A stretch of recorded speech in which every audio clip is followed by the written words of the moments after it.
year. Which you can see, this is... Step into this grotesque, macabre warehouse on the outskirts of Denver. Wow. And you'll soon grasp just how endangered this world's endangered species really are. This is an animal that's about to go extinct, really.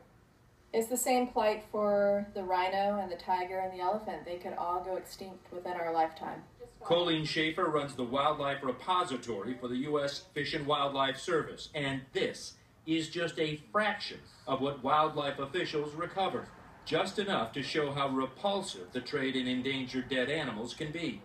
You get shipments in here every day? Every single day. It depends the size of the shipment. Sometimes it'll be one box full of 50 different items. Sometimes it's 50 smaller boxes, maybe of jewelry of some type or another.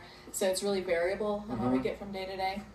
Shelf after shelf of endangered tiger heads, even a stuffed tiger fetus, tons of elephant ivory, bizarre and worthless medicines made from illegally poached animals, and of course, the extremely endangered black rhinos.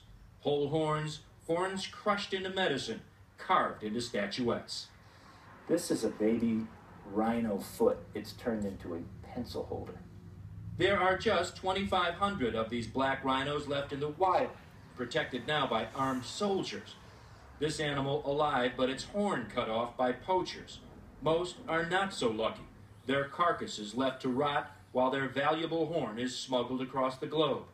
The U.S. Department of Justice says illegal species trade is driven by mostly Asian buyers, willing to pay up to $60,000 per kilo. We also have basically the full snout, of which you can feel, still the skin.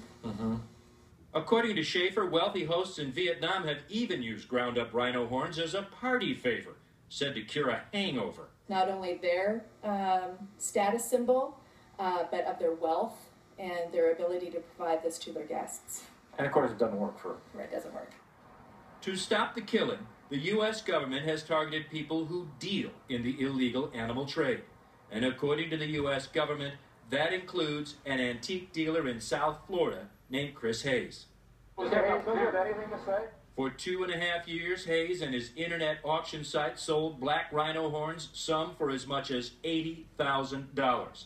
His cut, he admitted in court documents, 31% of every sale.